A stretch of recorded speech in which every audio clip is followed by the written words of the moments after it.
This is Euroscopic, a podcast brief about what happened this week, how we got here, and where we're going. I'm William Glucroft. And this is Martin Gack. You can find this podcast and other essays at our Substack, euroscopic.substack.com. And of course, you can subscribe wherever your ears go for podcasts. Like, comment, share, you know the drill. If you like it, let us know, and a friend or two of yours as well.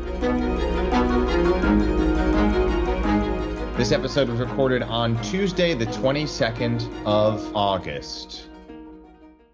From donuts to lemon pasta. That's what I have to look forward to this week with you. That's true. I mean, I'm promising something that you have not quite tasted before. This is actually very traditional of the Calabrian region because it's actually where most of the citrus is produced, sort of the better citrus in any case.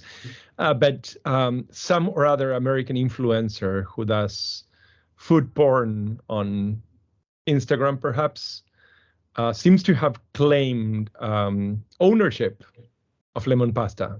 Sort of 200-year, 150-year dish is now officially an American Instagram sensation.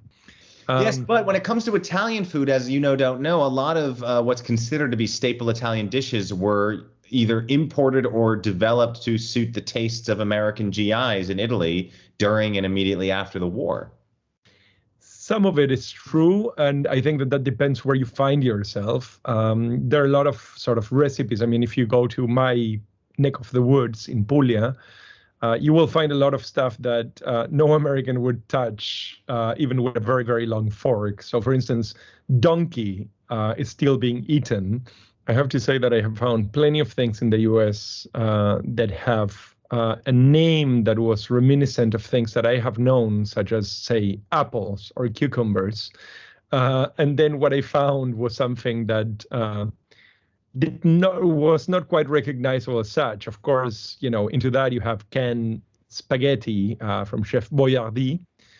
You give it a pronunciation that it doesn't deserve. You give it such a sophisticated, almost French-like pronunciation. It really doesn't deserve.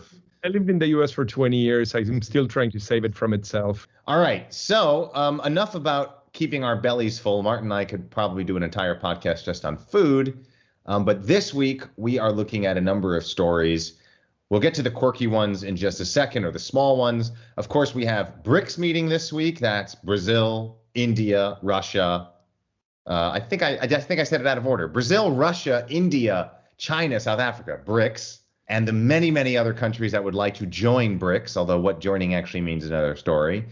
We've got a winter coming, the European Union looking at its energy supplies for the winter. And of course, we really want to look at this controversy about whether Germany is or is not, once again, the sick man, so-called sick man of Europe, as economic data might suggest. But let's first turn to some of the smaller, the weirder, but still fun and interesting stories. Martin, what struck you? So I think that the most colorful one this week is the Russians, after having crashed into Ukraine, now crashing into the moon, excusing themselves to some degree and, showing their technological might and technical skills under a not so positive light, perhaps. What I found very interesting, first of all, given the amount of disinformation and misinformation that Russia is so good at, I'm actually quite surprised that we know that it crashed. I'm surprised they didn't try to spin it in any kind of way or somehow make us believe something that wasn't true, that, they launched this mission to the moon and it didn't work. I think they lost communication with it, or there was a technical glitch and it slammed into the side of the moon. And we know about it. That to me is the newsworthy item. We actually know that it failed. It's so fascinating to me that the technology is there. We know how to do this, right? The math is there. When the Apollo mission was launched in the 1960s, NASA and its scientists literally had to create new math. They literally had to use math that had never been used before. And it worked, obviously, with lots of money being poured in to make sure it would work. And now the math is there, that we know how to do it, and yet countries around the world still are having trouble doing by space exploration standards, which is a very high standard, but not really successfully being able to do this.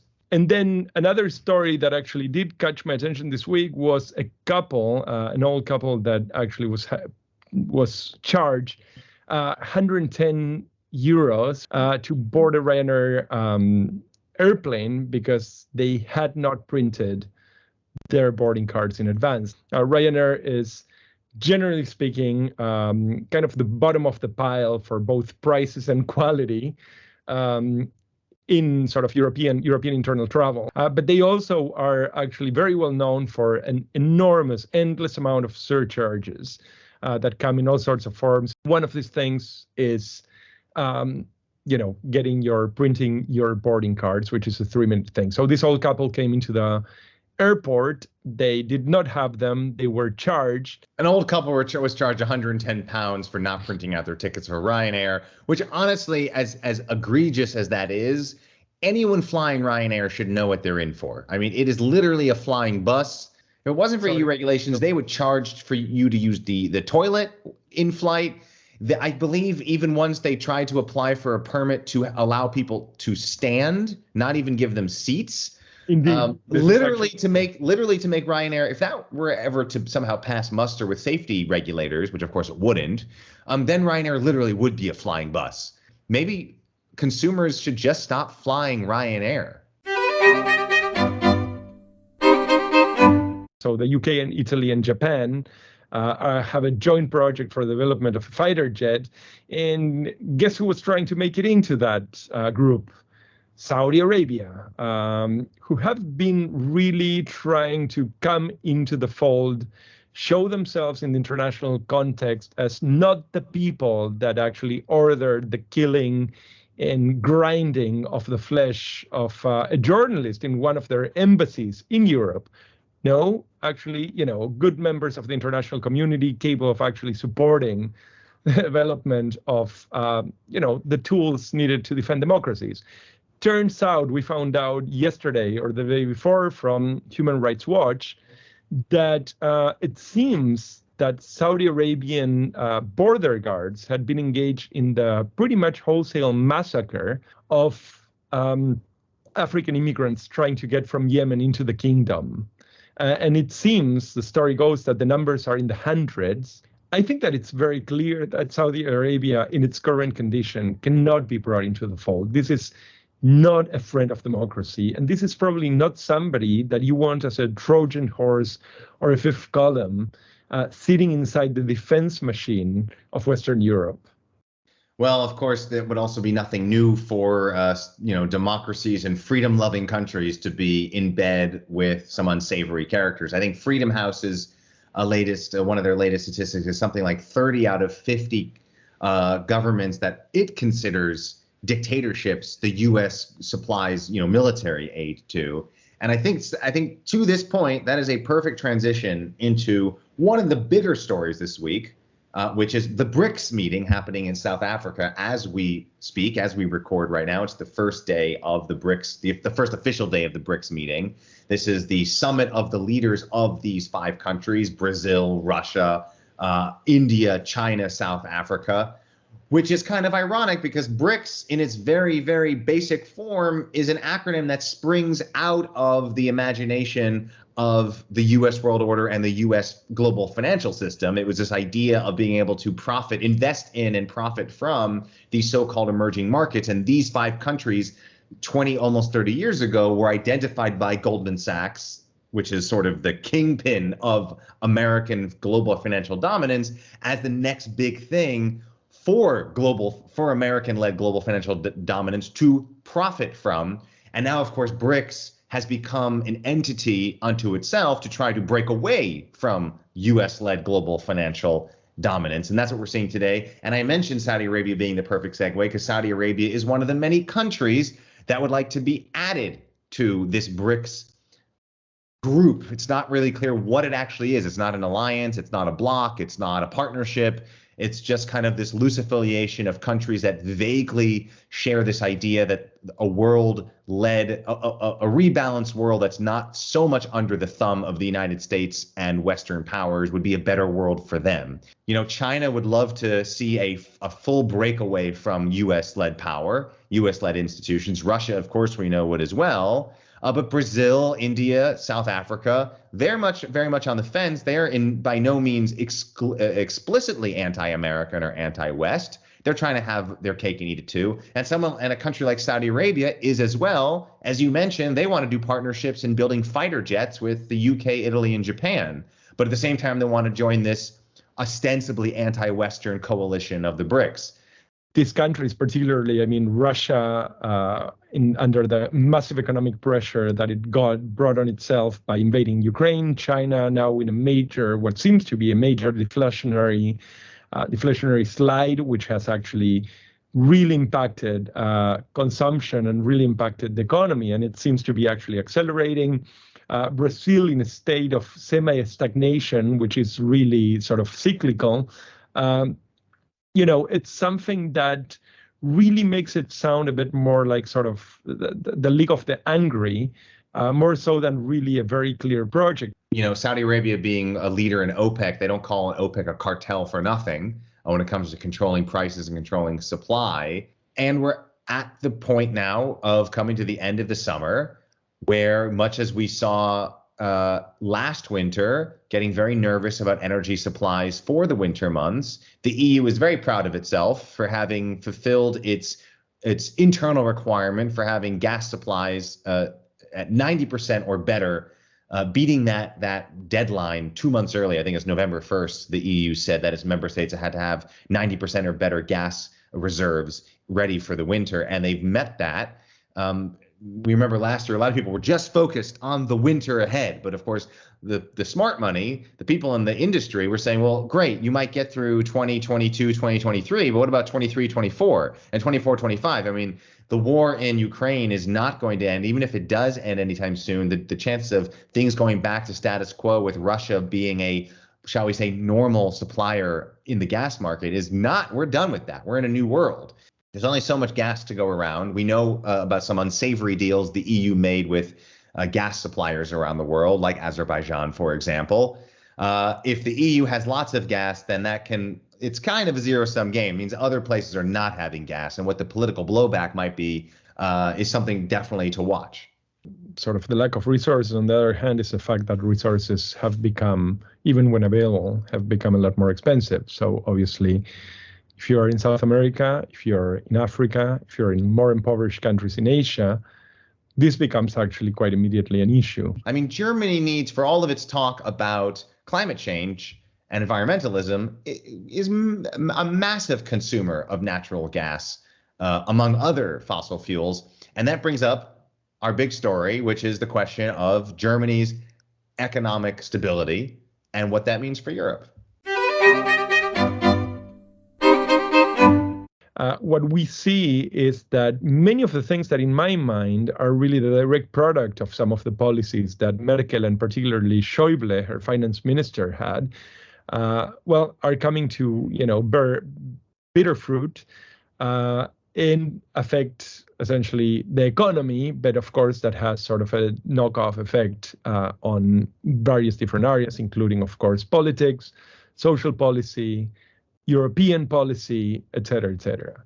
Yeah, I mean, as you say, The Economist, everyone's favorite ivory tower liberal magazine, business-friendly magazine out of the UK, takes credit for coining the sick man of Europe term about Germany in the 1990s, because after Germany, as the traditional narrative goes, reunified between West and East. Questionable if it was really a reunification, but we'll go with that traditional narrative. Of course, there was a huge amount of investment and money required to bring the former communist East up to a Western standard, and pumping a lot of money into it. And Germany took an appropriate economic hit from that. And the German economic engine slowed in the 90s, and that's where the sick man of Europe kind of idea came into play. And This term is being floated again. It was on the cover of a recent Economist, had a lot of play in the social media world, where people who spend much too much time on social media went back and forth on whether that was a fair characterization of Germany at the moment or not. I would like to bring in another trope. We have the sick man of Europe idea on one hand, and then we have the famous quote from the English football trainer, soccer to my American friends, from many years ago about England playing Germany in soccer or football, which is basically football is, if I'm paraphrasing the quote, the game is about two teams of 11 men play around on the field for 90 minutes, and at the end of 90 minutes, Germany wins. So you don't see it as the sick man of Europe? I don't know. I mean, this is the question. This is the dichotomy for me. Sick man of Europe on one hand ends up winning no matter what on the other hand. I mean, we saw, for example, Germany, we know, is very tight-fisted with its finances, as you rightly pointed out. The Schäuble years, which have sort of been picked up again with the Free Democrat Liberal Party controlling the finance ministry, not wanting to spend money on anything really that isn't, tax breaks and support for German industry. Has nonetheless suffered from that lack of investment. And we are seeing a slowdown in the German economy, slower than, the EU's economy overall is suffering, especially if you compare it to the United States. Its growth is atrocious. Germany is also not looking great. We all have to remember that a recession is a very technical term. It doesn't necessarily mean that people are going to start losing their jobs, that companies are going to have to start cutting left and right. In my mind, the question in the end is always political. As it happens in places like Saxony or Mecklenburg-Vorpommern or impoverished areas of Germany, I think that this becomes a much, much more dangerous issue. It would be politically extremely, extremely unfortunate if we were to find ourselves in front of a large segment of the electorate that cannot pay for food in a country where the state is already in many parts absent, where it has not been absent before, and where, the infrastructure is absent in places where it has not been before. So a lot of the destabilization of the political system in Germany, a lot of the emergence of this really ugly, almost pre-war far right has to go for the absolutely miserable policy of austerity that has been first imposed by Schäuble and now basically continued by in the finance ministry.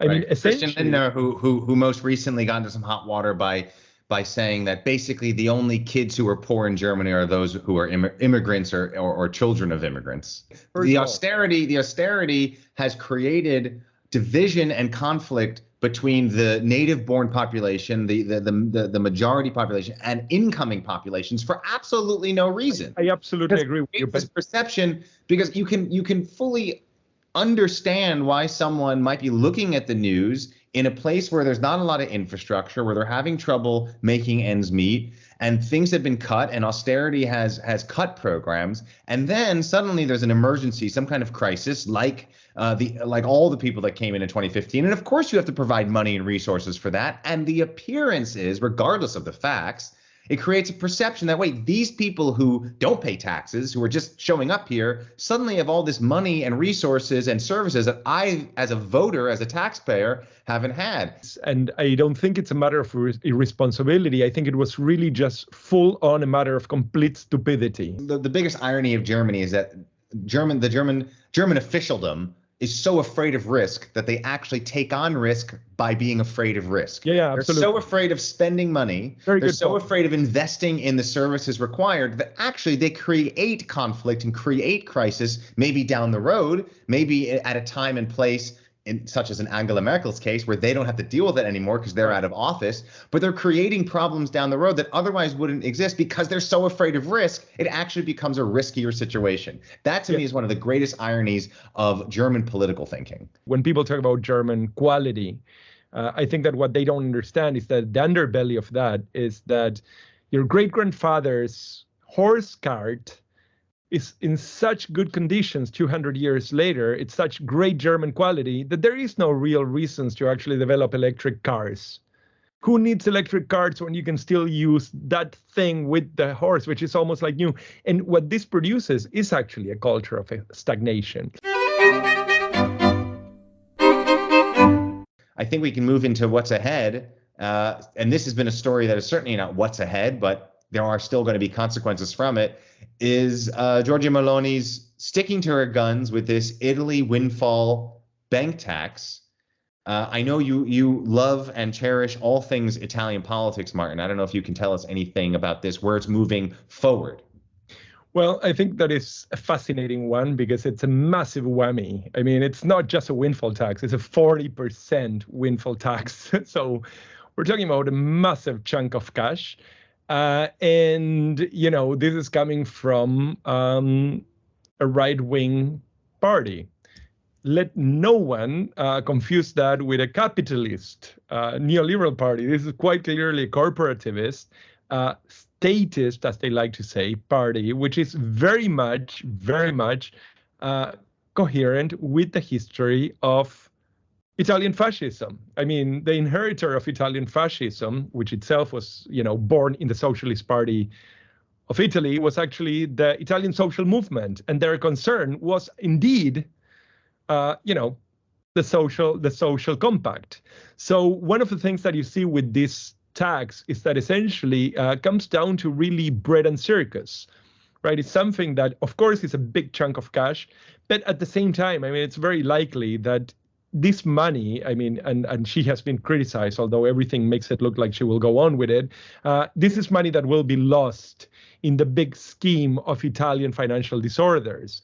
So it's not that the people will see it, but I think that there is really an inordinate appetite to see banks squeezed. And I think that she's doing it in a manner that helps her to cement her foothold among what would have been hesitant left or semi-left wingers that already have some kind of liking for her over the last, couple of months. I mean, her popularity just continues to increase. I thought what was interesting was Ukraine putting a deal together with international insurers to a joint program with their state bank to basically cover the grain ships to get out of Ukraine. I find this so interesting exactly because it's on the surface so boring. We forget that lurking behind all of the stories is insurance, right? Nothing happens without insurance. World trade doesn't happen without insurance. This is one of the ways that U.S. sanctions have been able to stick against Russia, not so much the goods themselves that are being banned, that are being sanctioned, but insurance companies that need to be in the good graces and the good regulatory graces of the United States and of its Western allies won't insure the goods from Russia being exported. And it's one of those fascinating stories about how the world, I love these stories because you realize that's how the world really works. It's not about your iPhone. It's about the insurance company or the insurance company insuring the insurance company for the boat that will, load the phone from China onto it and then bring it around the world. And then the insurance company on that side, it's just, for me, that's very, very interesting. And that is how Ukraine is going to be getting its grain that some of these ships have been stuck in ports since the beginning of the war, going on a year and a half, are actually going to get it out. And it's so interesting that if you can get an insurance company to agree to back you, it doesn't matter what mines might be in the water, doesn't matter what drones or missiles might be coming at you, that actually insurance companies can be more powerful than a physical weapon in front of you, because if they'll cover you, you can set sail. So that's all I have for this week. On Thursday, I will have lemon pasta for you. That is the big story, the lemon pasta, which we will report to our Euroscopic audiences as soon as we can. You've been listening to Euroscopic with William Bluecroft and Martin Gack.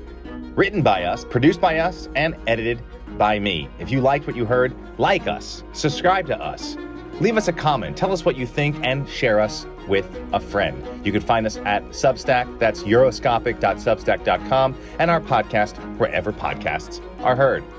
Thanks so much for listening, and we'll catch you next week.